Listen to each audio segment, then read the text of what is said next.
네, 오늘 우리 한사랑교회 주신 하나님의 말씀은 신약성경 고린도전서 12장 1절부터 3절 말씀입니다. 자, 개역개정판 제 성경은 277페이지입니다. 고린도전서 12장 1절부터 3절 말씀까지 봉독해 드리겠습니다. 형제들아, 신령한 것에 대하여 나는 너희가 알지 못하기를 원하지 아니하노니 너희도 알거니와 너희가 이방인으로 있을 때에 말 못하는 우상에게로 끄는 그대로 끌려갔느니라. 그러므로 내가 너희에게 알리노니 하나님의 영으로 말하는 자는 누구든지 예수를 조조할 자라 하지 아니하고 또 성령으로 아니하고는 누구든지 예수를 주시라 할 수 없느니라. 아멘. 이 시간 할 수 있도록 역사해 주셔서 말씀을 전하는 자나 듣는 자들이 동일하게 말씀 앞에 무릎을 꿇고 하나님 앞에 항복하고 하나님의 그 영광을 나타내는 시간 되도록 인도해 주시옵소서. 예수님의 이름으로 기도하옵나이다. 아멘. 할렐루야. 네, 반갑습니다. 특별히 집에서 비대면 예배드리는 성도님들 또 함께 하지는 못하지만 그러나 주님께서 그곳에도 함께 계신 줄로 믿습니다. 사실 우리가 이 땅을 살아갈 때 수많은 선택의 기로에 놓여 있습니다. 코로나19 때 우리는 예배의 자리에 어떻게 나올 것인가, 또 어느 곳에서 내가 주 앞에 예배를 드릴 것인가, 이 작은 선택부터 시작해서 우리의 전 삶의 영역이 선택의 연속이다는 겁니다. 선택의 가장 중요한 기준은 항상 우리들은 그것이 하나님이 기뻐하시는 하나님의 뜻인가를 우리는 묻지요. 그리고 더 나아가서는 그 뜻 앞에 정말로 이웃을 사랑하라는 대명령 앞에 우리는 그 길을 걸어가고 있는가 하는 부분을 우리는 늘 생각하면서 이 길을 걸어가고 있습니다. 오늘 본문에 등장했던 이 고린도 교회가 상당한 많은 문제를 안고 있었습니다. 이 문제 가운데 가장 중요한 것은 마치 사사시대처럼 자기의 소견에 옳은 대로 행동하는 시대가 바로 그 시대의 고린도 교회의 한 모습입니다. 고린도 교회는 많은 혼란함이 있었어요. 지금까지 우리가 살펴봤던 것처럼 우상의 제물의 문제라든지 날의 문제, 결혼의 문제, 음식의 문제, 수많은 문제들이 산적이 있었던 교회가 고린도 교회였지 않습니까? 그리고 12장부터 14장까지는 중요한 한 문제를 다룬 그것이 은사의 문제입니다. 성령 은사가 무엇인지, 그리고 왜 그 은사를 주셨는지, 은사를 어떻게 사용해야 될지 하는 부분에 대한 부분이 12장부터 14장까지 기록이 되어 있었어요. 근데 사도 바울은 고린도 교회가 어떤 교회보다 특별히 하나님께서 수많은 은사들을 그 교회에 부어주셨습니다. 근데 그 은사의 본질적인 목적은 바로 하나님의 나라와 하나님의 교회를 온전케 하기 위해서 주시는 선물이었습니다. 하나님이 주셨던 이 은사의 선물을 가지고 고린도 교회 안에는 어떤 일들이 일어났냐면은 서로가 내 은사가 너희들이 갖고 있는 은사보다 더 신령하고 우위에 있다 하는 싸움이 벌어지게 되어집니다. 예를 들면 병을 고치는 사람이 있습니다. 병 고치는 사람은 그 주변에 또 그 은사를 사모하고 추종하는 사람들이 모이게 되어집니다. 그들은 말합니다. 바로 병 고친 것이 얼마나 대단한 일이냐. 이 은사가 가장 신령한 것이다. 또 방언하는 은사를 갖고 있는 사람들은 그 주변에 방언의 은사를 갖고 있는 사람들이 모이기 시작합니다. 그리고 그 은사를 갖고 있는 사람들은 또 이야기합니다. 우리들이 신령한 사람들이야. 더 나아가서 예언하는 사람들은 무슨 소리야? 나는 직접적으로 하나님께 계시를 받아서 지금 예언을 하고 있는데 이 예언보다 더 신령한 것이 어디가 있어? 나는 직접적으로 직통 계시 받은 사람이야. 이렇게 해서 고린도 교회가 혼란스러움을 가져오고 있었죠. 자, 사도 바울은 이 고린도 교회의 이런 혼란한 본질적인 문제가 무엇인가를 정확하게 진단합니다. 그리고 말씀을 하지요. 그 이유는 하나입니다. 너희들이 신령한 것을 알고 있지를 못하다. 이 말을 합니다. 오늘 12장 1절에 이렇게 말합니다. 형제들아, 신령한 것에 대하여 나는 너희가 알지 못하기를 원하지 아니하노니. 이 말은 이중 부정을 통해서 뭐라고 반드시 너희들이 신령한 것이 무엇인가를 알아야 된다. 이 말을 해요. 영적인 것, 이 신령한 것이 무엇인가를 반드시 알아야 된다. 이렇게 말을 하고, 그리고 3절에 이어서 이렇게 말을 합니다. 내가 너에게 알리노니, 내가 그래 신령한 것, 내가 그것을 너희들에게 이제 알려주겠다. 이렇게 말씀하면서 3절을 마치고 있습니다. 이 신령한 것을 알기를 원한다. 이 말은 생명과 직결되어 있어요. 이 말씀에 그노리조라는 단어는 헬라어 이 단어는 생명과 직결된 단어예요. 그러니까 이것은 너희들 알아도 괜찮고 몰라도 괜찮다가 아니라는 겁니다. 이 영적인 것, 이 신령한 것은 반드시 너희들이 꼭 알아야 될 이야기다. 너희들의 영적인 부분도 이 교회 모든 문제도 본질적으로 이 문제가 잘못되어 있기 때문에 알지 못하기 때문에 생겨진 것이다. 그리고 그 신령한 것이 무엇인 줄 아니? 이렇게 말하면서 내가 그것을 알려주겠다. 이렇게 말씀합니다. 자, 그러니까 이 신령한 것을 알기 위해서는 우리는 먼저 인간이 누구인가를 알아야 돼요. 인간은 영적인 존재입니다. 영적인 존재예요. 자, 한번 따라서 할까요? 인간은 영적인 존재다. 인간은 영적인 존재라는 사실을 분명히 알아요. 인격은요, 사람은 육체가 아니라 영혼입니다. 영혼의 지배를 받게 되어 있습니다. 하나님은 인간을 만드실 때 육체와 함께 영혼을 함께 만들었어요. 가장 우리들은 영적인 존재라는 사실을 당연히 우리는 알고 있습니다만 세상은 영적인 존재라는 사실을 전혀 알지 않습니다. 모릅니다. 그래서 또 부정을 합니다. 인간이 이 영혼을 빼버리면요, 인간도 동일하게 동물과 같아집니다. 하나님께서 동물을 지으실 때 흙으로 지었습니다. 사람도 흙으로 지었습니다. 그러니까 인간이나 동물이나 흙으로 지은 것은 동일해요. 그런데 동물과 인간이 다른 것이 하나 있다면 바로 그것은 인간은 하나님께서 생기를 그 코에 불어넣어 생명이 되었다. 영적인 사람이 되었다는 거예요. 하나님이 영적인 것처럼 하나님께서 그 인간에게 생명을 주어 생기를 불어넣어 영적인 존재로 인간을 만들었어요. 인간은 반드시 이 영적인 존재라는 사실을 알아야 돼요. 그래서 우리 영적인 지배를 받고 이 세상을 살아갈 수밖에 없습니다. 자, 하나님께서 우리를 영적인 존재로 만드신 것은 우리는 피조물이지만 동물과 똑같은 존재이지만 우리가 생기를 넣어 생명이 되도록 만드셨던 중요한 것은 하나님과 교제하기 위함이라는 사실입니다. 우리가 영혼을 가지고 있기 때문에 하나님을 압니다. 하나님을 경배합니다. 하나님을 예배합니다. 하나님을 찬송합니다. 그리고 우리를 지으신 하나님의 기뻐하신 일이 무엇인가를 따라서 우리는 그 길을 쫓아가는 영적인 사람이 되었습니다. 그 하나님께서 내 인생에 관여하셔서 우리 인생을 이끌고 간다는 사실을 영적인 사람들은 이제 알게 되었어요. 그런 우리들이 갑자기 이 영적인 깜깜이가 되었습니다. 우리가 잘 아는 것처럼 아담이 하나님께서 말씀하셨던 선악과 열매를 따먹지 말라 하는 그 열매를 따먹게 되어지고 죄로 말미암아 죽음이 들어왔습니다. 더 이상 그 영혼이 영적인 존재로서 하나님과 교제할 수 있는 자리에서 있지 못하고 그 에덴 동산에 추방되어져 이제 하나님과 관계가 단절되고 말았습니다. 자, 이 죄로 말미암아 인간은 영혼이 이제 죽어 있기 때문에 하나님을 알지 못하고 하나님과 교제하지도 못하고 하나님을 경배하거나 하나님을 예배하는 자리에 나가지를 못합니다.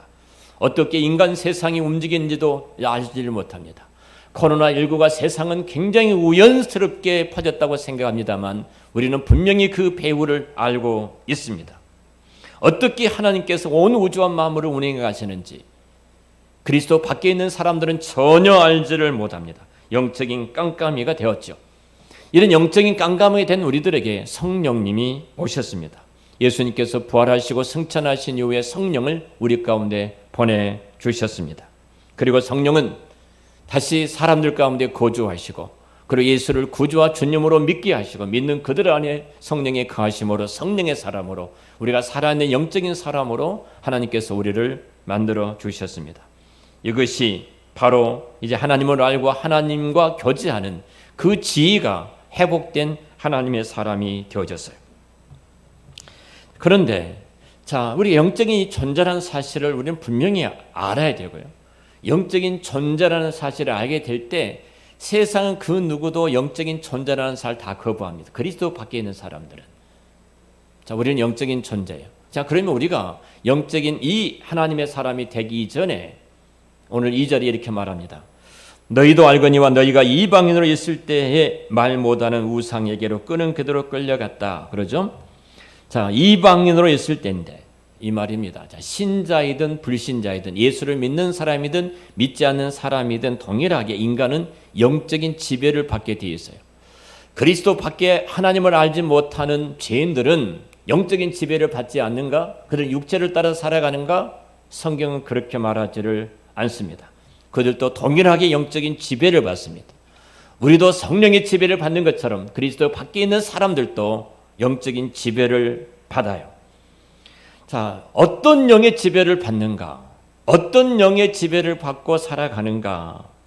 바로 성경은 그들은 하나님을 대적하는 영, 하나님을 반역하는 영, 하나님을 믿지 못하게 하는 영, 하나님을 거부하는 영, 바로 사탄의 영입니다.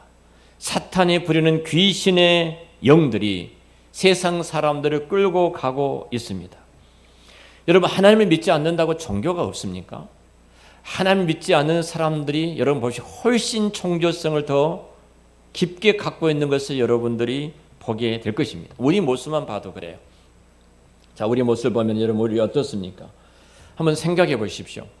우리 어르신들이요, 한때 우리나라에 예전에 우리 어르신들은 집안에 붓두목 하나 마음대로 고치지를 못했습니다. 지구목 하나 마음대로 막지 못하고요, 벽에다 못 하나 제대로 박지를 못했습니다. 항상 귀신이 활동하고 있기 때문에 이 귀신이 활동하고 있는데 잘못 이렇게 못을 박다가 그 귀신을 건드려 놓으면 집안에 우환이 온다는 겁니다. 큰 액땜을 하니까 못 하나 제대로 박지를 못했어요. 여러분, 얼마나 깊게 귀신의 지배를 받고 끌려가고 있었습니까? 뭐 지금은 안 그렇습니까? 여러분, 지금 이사를 하는 것을 보십시오. 이사하는 날 믿지 않는 사람은 손이 없는, 귀신이 활동하지 않는 날을 잡아서 이사를 한다고 합니다. 그래서 손이 없는 날은 여러분 그 이삿짐 센터에서 2배, 3배를 받습니다. 50만 원이 이사할 수 있다면 100만 원, 150만 원을 받. 사람들이 몰려드니까 차가 이사를 사람이 없는 겁니다. 손이 없는 날, 만약 손이 있는 날, 귀신이 활동하는 날 이사를 하다가는 큰일 난다고 생각을 합니다. 지금도 그래, 지금도. 그날이 소낙비가 아무리 쏟아져도요, 아무리 비 온다는 일기예보가 있어도요, 그날은 손 없는 날이라고 생각하고 이사를 하여요. 여러분, 얼마나 무서운 지배를 받고 있는가를 한번 보십시오. 여기 보면은 끌려간다고 말을 하는데요, 우상에 끄는 대로 끌려갔느니라. 이 말은 수동태인데요, 자, 귀신이, 사단이 저들을 데리고 가는 겁니다. 저들을 데리고 가고요, 끌고 가고 가져가고 이끌려서 가는 겁니다. 내 의지와 상관없이 그들은 영적인 지배를 받게 돼 있고, 그 영적인 지배는 사단의 지배인데 사단이 그들을 끄는 대로 그들은 끌려가는 것이 그리스도 밖에 있는 모든 사람들의 모습입니다. 저들이 하는 모든 형태는 지금 귀신에 끌려가서 어둠 자리에 저들이 매여서 끌려가는 형태예요. 그래서 저들은 악한 영의 지배를 받아 우상이 끄는 대로 한가하지 못하고 끌려가는 사람들이 우상에 매여 있는 그리스도 밖에 있는 이방인들입니다. 여러분, 어떻게 정상적인 사람이 이단에 빠집니까? 이렇게 생각할 수 있어요. 대학 교수가 이단에 빠져서 저렇게 말하지? 어떻게 검사라는 사람이, 변호사라는 사람이 이단의 교주에 빠져서 저렇게 호적거리고 있지? 별만큼 배운 사람인데, 여러분, 무식하다, 설령 배우지 못했다 해서 이단에 빠지고 배운 사람이 이단에 안 빠진다? 여러분, 영적인 세계를 알지 못하니까 그렇습니다.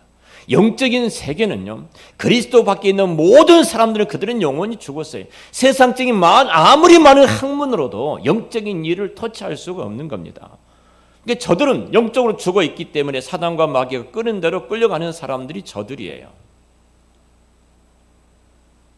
얼마나 비참합니까? 어떻게 이단에 빠지는가? 어떻게 이단의 사이비 교주에게 빠져서 저렇게 행동하는가? 여러분, 사울 왕을 한번 생각해 보십시오. 그가 대단한 왕권과 그 특권을 갖고 있지 않았습니까? 그들은 왕권을 갖고 그 특권을 누리지 못한 이유가 무엇입니까? 그 악한 영이 그를 지배하는 순간, 그런 한 가지의 마음이, 그 어둠의 마음이 그들의 마음을 사로잡고 우연처럼 생각되죠.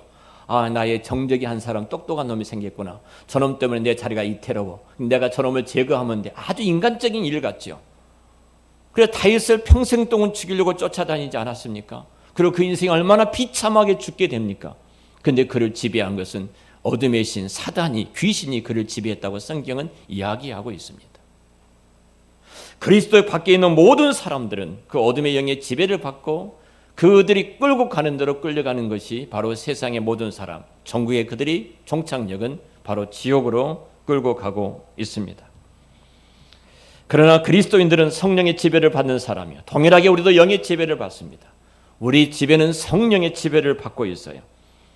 그러니까 우리는 최소한도 우리는 모든 상황과 환경을 바라볼 때 단순히 우연히 일어난 일로 보지 않고 하나님의 계획이 있어서 우리 인생 가운데 개입하심으로 무슨 일을 이루어가고 계신다 하는 부분을 바라보는 것입니다. 그래서 우리는 영적인 관점으로 바라봅니다. 영적인 관점으로 모든 것을 생각을 합니다. 그리고 최소한도 그리스도의 영이 우리를 어떻게 이끌어가고 계신가를 우리는 보게 되는 사람으로 우리는 자리를 잡게 되었습니다. 자, 그리고 3절에 이렇게 말을 합니다. 그러므로 내가 너에게 알리노니, 이제 알린다. 신령한 것이 무엇인데 이제 알려줄게 이 말이에요. 하나님의 영으로 말하는 자는 누구든지 예수를 조조할 자를 하지 아니하고 또 성령으로 아니하고는 누구든지 예수를 주시라 할 수 없느니라 그랬어요. 굉장히 중요한 말을 하죠. 자, 진짜 신령한 것이 뭔 줄 아느냐? 자, 여러분 질문해 보겠습니다. 여러분 신령한 것이 뭡니까? 신령한 사람들이 여러분 주변에 있다면 어떤 분인가요? 아, 저분은 예언을 하는 사람이야. 대단히 신령해. 아, 저분은 병든 자를 고쳐. 얼마나 신령한지 몰라. 여러분 신령하다고 말할 때 어떤 사람이 신령하죠? 여러분 주변에 어떤 분이 신령하다고 생각을 해요? 제 주변에 이런 신령한 사람이 있습니다 라고 아신 분, 여러분 주변에 아무도 신령한 사람이 안 계세요? 응? 안 계세요? 네. 신령한 사람이 아무도 없어요? 네. 자, 우리는 신령한 것 하면은 어떤 대단한 힘을 갖고 있는 사람, 뭐 병든 자를 고친다든지 예언을 한다든지 방언을 한다든지 다른 사람들이 보지 못한 것을 보고 있다든지 다른 사람들이 알지 못한 것을 알고 있다든지 우리는 등등 이런 사람들이 야 신령하다. 저 봐봐. 저 사람 기도하는 시간 보니까 정말로 신령해. 5시간 6시간 기도하잖아. 어떤 목사는요. 잠을 안 자고 24시간 기도한 목사가 있더라고요. 그래서 그 목사는 대단히 신령한 목사를 알아요. 그 목사 앞에 서면 모든 사람들이 꼼짝을 못해요. 신처럼.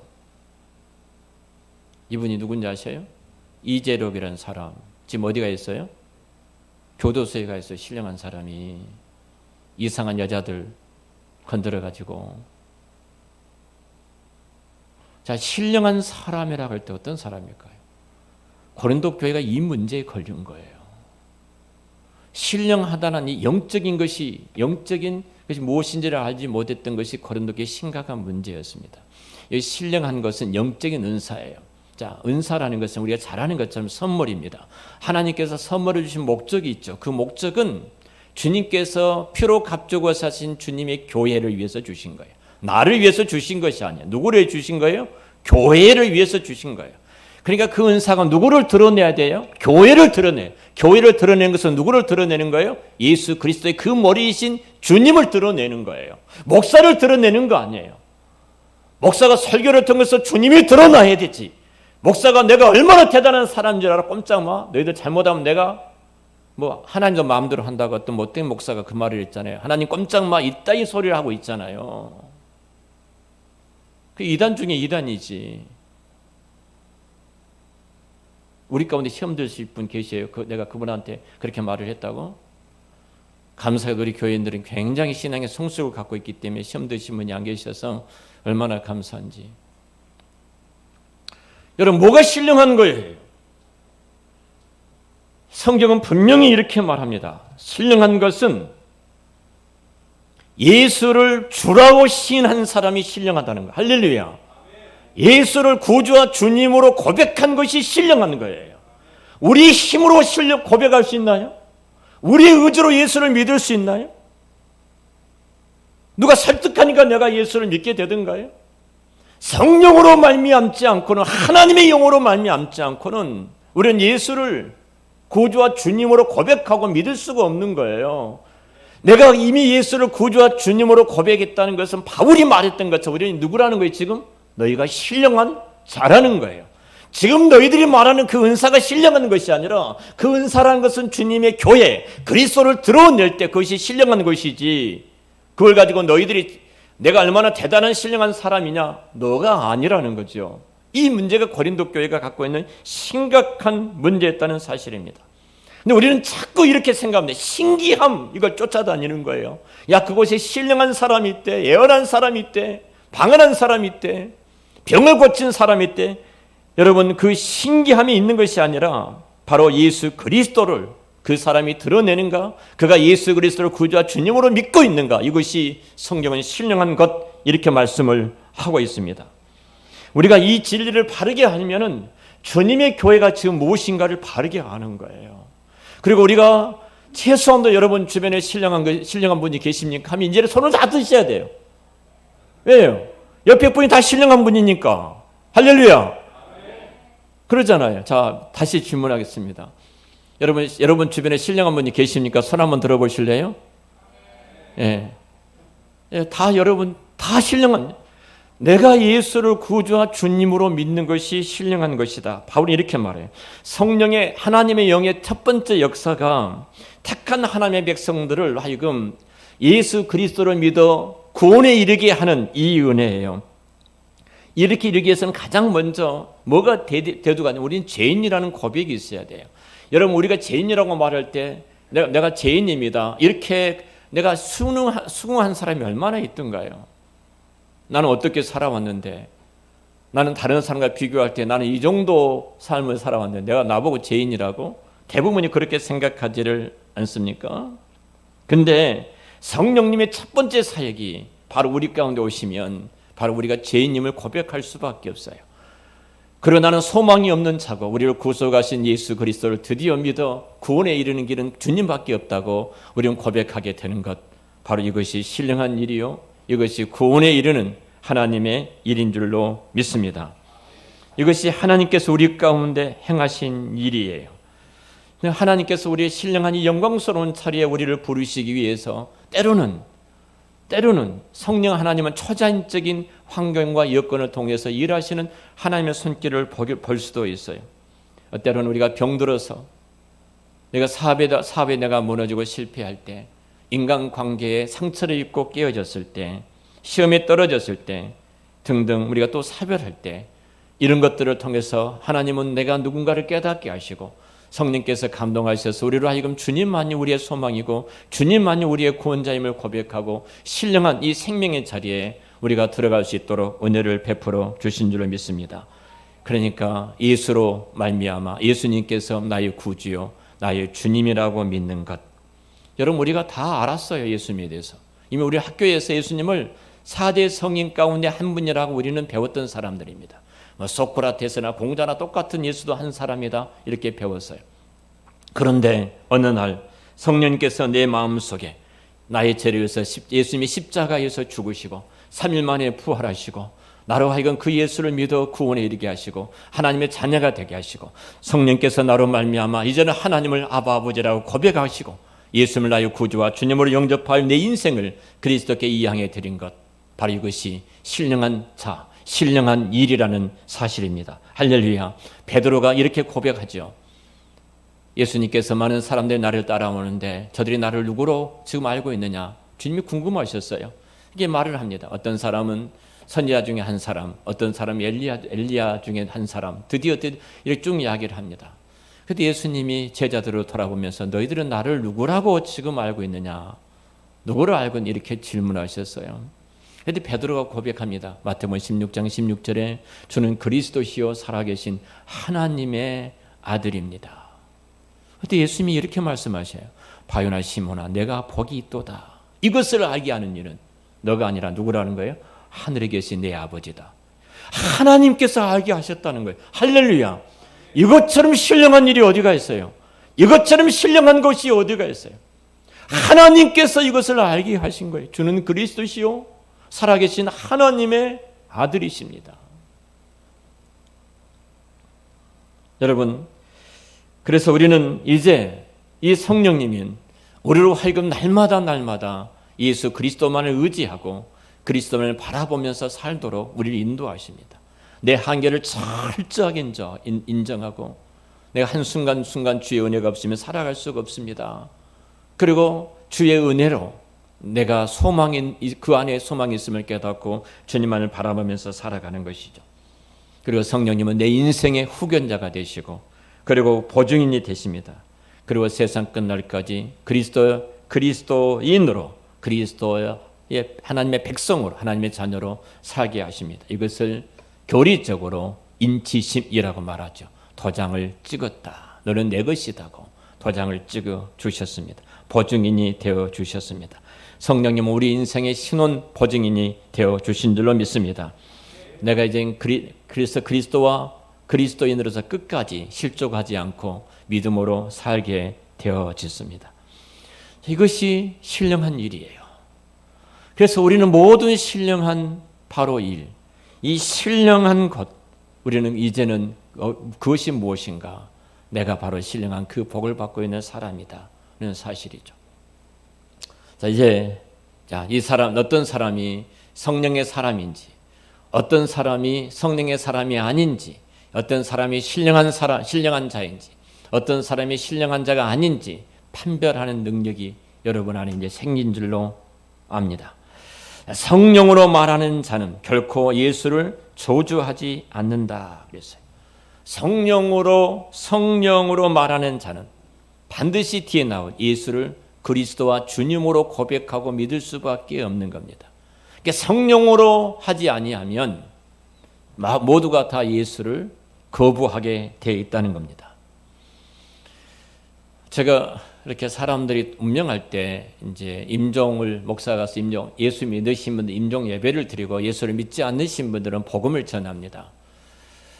우리 거의동 181번지에서 나오는 한 자매가 있었는데 이제 거기 아버지가 이독을 하셔서 그 집에 갔습니다. 그 집에 집사람과 같이 가서 이제 복음을 전하고 예수님이 우리 죄를 위해서 십자가에 죽으셨습니다. 그리고 3일 만에 부활하셨습니다. 선생님께서 이 시간 그 예수님을 나의 구주와 나의 주님으로 믿으시면 선생님은 하나님의 자녀가 되고 영생을 얻고 영원한 천국에 가실 것입니다. 이렇게 말을 했어요. 그래서 제가 이제 우리 예수님은 인격적이기 때문에 입으로 고백을 하시고 받아들이셔야 합니다. 근데 이분이 눈물을 흘리시면서 예수님을 받아들이고 영접 기도를 하고 제가 세례를 주었습니다. 자, 어떤 분은 정말로 상식이 있어서 이분에게 이렇게 말하면은 잘 들을 분 같아요. 어떤 분은 그렇게 말을 해도 이를 갈면서 마지막이니까 얼마나 힘을 다하겠습니까? 혼신의 힘을 다하면 이를 가면서 고개를 쳤습니다. 혼신의 힘을 당해서 거부합니다. 너무나 쉬운 거예요. 마지막 내가 죽는 순간에 예수를 믿으면 목사님 오셨으니까 인간적으로라도 내가 하면 되잖아요. 그런데 거부합니다. 여러분, 사람의 힘으로 한 생명이 죽게 돌아와 자녀가 되어진 것은 인간의 힘으로 되어진 일이 아닙니다. 성령의 부르심을 받지 아니하시면, 성령의 역사가 아니면 어떤 자들도 예수를 구주와 주님으로 믿을 수 없고 그 성령의 인도하심을 따라 살아갈 수가 없습니다. 여러분, 제가 일부 예배 때도 곽지연 집사 이야기를 했습니다만 어느 자기 하는 일과에 연관된 사람들을 이제 만나게 됐습니다. 그쪽 대표를 만났는데 우리 김정수 집사가 당신도 사업을 하니까 같이 만났으면 좋겠다. 만나서 미팅을 하는데 그때 한참 신천지가 터질 때였습니다. 근데 이야기를 신천지에 대해서 이제 이런 저런 이야기를 하는데 낌새가 이상해, 이 사람이. 그래서 막 이만희 이놈 나쁜 놈이다고, 이 사기꾼이고 이단이고 가정 얼마나 많이 파괴하고 얼마만큼 사람들을 잘못된 길로 끌고 간지 모른다고 욕을 하는데, 근데 이 사람 얼굴이 안색이 바뀌어지는 거예요. 그러니까 이 대표가 딱 대표한테 눈치를 채고 우리 곽지연 집사가, 대표님, 이만희 정말 나쁜 놈이죠. 이놈 보십시오. 하는 일을 보십시오. 응? 지가 신이 돼가지고 이렇게 많은 사람들을 가정을 파괴하고 수많은 사람을 어둡게 하는데 이렇게 하니까 이제 최소한도 이렇게 받아들일 수 있잖아요. 영상실에 좀 제거해 주세요. 예, 소음을 영상실에 해주면 됩니다. 예. 우리가 한번 돌아보십시오. 어떻게 하고 있는가. 자, 그랬더니 이 친구가 이제 본색이 드러나는 거죠. 신천지로서 접근을 한 거예요. 접근을 해서 무너뜨리려고 좋은 허위적으로 이런 사업을 구상하라고 당신들을 도와주고 함께하겠다. 이렇게 찾아온 거예요. 여러분 보면 알아요. 간단해요. 저들은 예수를 저주할 자라고 합니다. 성령으로 말미암지 않고는 정말로 예수를 구주와 주님으로 말하지를 못해요. 근데 성령으로 하지 않는 사람은 예수를 저주할 자라고 말을 하는 것입니다. 우리가 이 말을 하면 금방 알 수가 있어요. 저분이 이단인지 아니면 정상적으로 예수를 믿는 사람인지를 금방 알 수가 있습니다. 결론적으로 말씀을 드리겠습니다. 자, 신령한 것이 무엇인가? 오늘 바울은 분명하게 고린도 교회의 본질적인 문제는 신령한 것, 본질적인 것을 놓쳐버렸기 때문에 교회에 혼란함이 찾아왔음을 지적합니다. 그럼 내가 반드시 여러분들에게 신령한 것을 알아야 돼. 이것은 생명과 직결되어 있기 때문에 그 신령한 것이 무엇인 줄 아느냐? 이렇게 말합니다. 바로 그것은 예수를 구주와 주님으로 믿는 것이다. 할렐루야. 이것이 신령한 거예요. 이미 성령으로 말미암지 않고는 누구도 그리스도를 주라고 할 수 없어요. 성령으로 말미암지 않고는 누구도 그리스도를 영접하고 하나님을 아버지라고 할 수가 없습니다. 바로 그 자들, 그것이 신령한 것입니다. 자, 신령한 자는 신령한 일을 하게 되어 있습니다. 신령한 일은 어떤 일입니까? 목사가 설교하는 것이 신령한 일이고, 여러분 직장에서 일하는 것은 여러분 육체적인 일입니까? 성경은 그렇게 말하지 않고 있습니다. 여러분들이 설거지를 할지라도 그 설거지를 주님을 드러나는 일을 그 일로 하고 있다면 그것은 신령한 일인 줄을 믿습니다. 빨래를 하든 청소를 하든 주님을 드러나게 하는 그 일이 신령한 일이에요. 사업장도 마찬가지입니다. 내가 밥벌이하고 돈 벌기 목적이 아니라 이 일을 통해서 우리 주님의 영광과 주님을 드러내는 그 일을 한다면 이미 그 일은 신령한 일인 줄로 믿습니다. 여러분들이 하는 모든 그 일이 주님을 드러내는 그 일, 주님을 드러나게 하는 그 일이 될 때 진정한 신령한 일로서 하나님께 영광 돌릴 줄로 믿습니다. 저와 여러분은 신령한 하나님의 사람들입니다. 우리는 신령한 자입니다. 그리고 신령한 것은 예수 그리스도를 구주와 주님으로 믿고 고백한 것이 신령한 것이고, 그 주님을 드러내고 일을 하는 모든 일들이 신령한 일인 줄로 믿습니다. 그래서 세상이 우리를 바라볼 때 저들은 정말로 그리스도를 드러내는 그리스도인으로 그리스도를 드러내는 신령한 일을 하는 신령한 하나님의 사람들이 다 되시기를 우리 주의 이름으로 축원합니다. 기도하겠습니다.